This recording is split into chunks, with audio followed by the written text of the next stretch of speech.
नमस्कार, मैं सुवर्णा। न्याय टीवी में आप सभी दर्शकों का स्वागत है। कोर्ट राउंडअप की खबरें अब विस्तार से।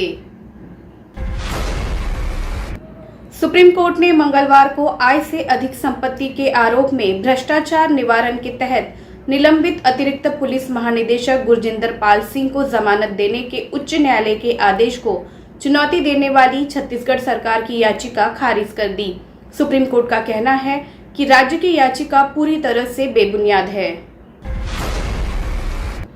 सुप्रीम कोर्ट ने धोखाधड़ी के जिस मामले में शहर विधायक आजम खान को सशर्त अंतरिम जमानत दी थी, उस मामले में आजम खान ने मंगलवार को अपने अधिवक्ता के माध्यम से स्थानीय कोर्ट में स्थायी जमानत के लिए अर्जी दाखिल की है। जमानत अर्जी पर सुनवाई करते हुए कोर्ट ने पुलिस से आख्या मांगी है। साथ ही अदालत ने अगली सुनवाई के लिए 13 जून नियत की है। बीजेपी नेता और सिरसागंज के पूर्व विधायक हरिओम यादव को कोर्ट ने 7 साल पुराने हत्या के प्रयास के मामले में बरी कर दिया है। कोर्ट ने पूर्व विधायक के बेटे समेत 7 आरोपियों को सबूतों के अभाव में बरी किया है। सुप्रीम कोर्ट ने हाल ही में कहा कि पेंशन का बकाया कोर्ट से विलंब से संपर्क करने के आधार पर खारिज नहीं किया जा सकता है, क्योंकि पेंशन कार्रवाई का एक सतत कारण है।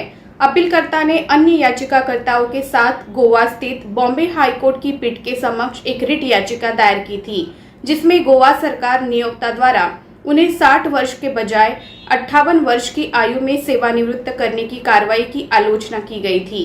गोवा, दमन और दीव पुनर्गठन अधिनियम, जिसके जरिए गोवा राज्य और केंद्र शासित प्रदेश दमन और दीव अस्तित्व में आया था, के तहत प्रदान किए गए नियुक्ति के दिन से पहले उन्हें सेवा में शामिल किया गया था। सिद्धू मूसेवाला की हत्या के मामले में पुलिस का एक्शन लगातार जारी है। अब तक इस हत्याकांड में 3 आरोपी गिरफ्तार हो चुके हैं। पुलिस जिन 3 लोगों को रिमांड पर लेकर पूछताछ कर रही है, उसमें से 2 का नाम मनप्रीत है, वहीं 1 का नाम शरद है। सिद्धू हत्याकांड में पहली गिरफ्तारी उत्तराखंड के देहरादून से हुई। यहां से पुलिस ने मनप्रीत उर्फ भाऊ नाम के आरोपी को गिरफ्तार किया। मनप्रीत पर आरोप है कि उसने हमलावरों को बोलेरो गाड़ी और कोरोला गाड़ी मुहैया करवाई थी। मद्रास हाईकोर्ट में तमिलनाडु सरकार ने पर्यावरण प्रदूषण की संभावना बढ़ाने वाले प्लास्टिक कचरे और अन्य वस्तुओं के निपटान से संबंधित याचिकाओं के सेट के जवाब में बताया कि विभिन्न जागरूकता गतिविधियां शुरू की गई हैं और योजना आयोग द्वारा बताई गई अपशिष्ट प्रबंधन नीति विचार तैयार की गई है, जिसे राज्यों के सभी मुख्य सचिवों को भेज दिया गया है। जस्टिस एस वैद्यनाथ और जस्टिस पीटी आशा ने विशेष सरकारी वकील और सहायक सॉलिसिटर जनरल को सुनवाई की अगली तारीख पर नीति की प्रतियां पेश करने का निर्देश दिया। चूंकि ये मामला पर्यावरण प्रदूषण से संबंधित है, इसलिए न्यायालय ने भी प्रदूषण नियंत्रण बोर्ड के खिलाफ स्वतः संज्ञान लेना उचित समझा। केंद्र सरकार ने 2 वकीलों अमित शर्मा और अनीश दयाल को दिल्ली उच्च न्यायालय के न्यायाधीश के रूप में नियुक्त करने को मंजूरी दे दी है। शर्मा को 2 साल की अवधि के लिए अतिरिक्त न्यायाधीश के रूप में नियुक्ति के लिए मंजूरी दे दी गई है। दयाल को स्थायी न्यायाधीश नियुक्त किया गया है। शर्मा और दयाल दोनों को लगभग 2 साल पहले अगस्त 2020 में 4 अन्य वकीलों के साथ जज बनने की सिफारिश की गई थी। 4 में से 2 जस्टिस जसमीत सिंह और अमित बंसल को फरवरी 2021 में नियुक्त किया गया था, जबकि अन्य 2 जस्टिस तारा वितस्ता गंजू और मिनी पुष्करना ने इस महीने की शुरुआत में शपथ ली थी। दिल्ली उच्च न्यायालय अब 60 की स्वीकृत शक्ति के मुकाबले 44 न्यायाधीशों की क्षमता के साथ काम कर रहा है। जैकलीन फर्नांडिस को मिली कोर्ट से बड़ी राहत। ईडी ने बॉलीवुड अभिनेत्री जैकलीन फर्नांडिस को इस आधार पर विदेश यात्रा करने से रोक दिया था कि वो सुकेश चंद्रशेखर मामले में अपराध की आय की प्राप्तकर्ता है और देश से भाग सकती है।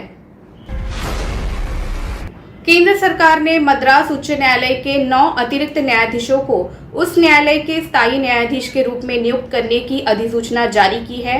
इस आशय की एक अधिसूचना मंगलवार 31 मई को विधि एवं न्याय विभाग की वेबसाइट पर प्रकाशित की गई। केंद्र सरकार का फैसला सुप्रीम कोर्ट कॉलेजियम द्वारा 10 मई 2022 को 9 न्यायाधीशों को स्थायी करने की सिफारिश के अनुसार आया है। 1 अप्रैल 2022 तक मद्रास उच्च न्यायालय, जिसमें 75 न्यायाधीशों की स्वीकृत शक्ति है, 60 न्यायाधीशों के साथ 15 की रिक्ति के साथ कार्य कर रहा है। दिल्ली की एक अदालत ने मंगलवार को आम आदमी पार्टी आप के मंत्री सत्येंद्र जैन को उनके खिलाफ मनी लॉन्ड्रिंग के एक मामले में प्रवर्तन निदेशालय ईडी की हिरासत में 9 जून तक भेज दिया। ईडी द्वारा जैन की 14 दिनों की हिरासत की मांग के बाद विशेष सीबीआई अदालत की न्यायाधीश गीतांजलि गोयल ने ये आदेश पारित किया। सीबीआई द्वारा दर्ज भ्रष्टाचार के एक मामले में जांच का सामना कर रहे जैन को ईडी के अधिकारियों ने संबंधित धन शोधन मामले में गिरफ्तार किया। जैन आम आदमी पार्टी आप के एक वरिष्ठ नेता हैं और वर्तमान में दिल्ली सरकार में मंत्री के रूप में स्वास्थ्य, गृह, बिजली, लोक निर्माण विभाग, उद्योग, शहरी विकास और बाढ़, सिंचाई और जल विभाग संभालते हैं। ईडी की ओर से पेश सॉलिसिटर जनरल तुषार मेहता ने तर्क दिया कि इस मामले में पैसे की एक चेकर परत है। फिलहाल बस इतना ही। अन्य खबरों के लिए जुड़े रहिए न्याय टीवी के साथ। नमस्कार।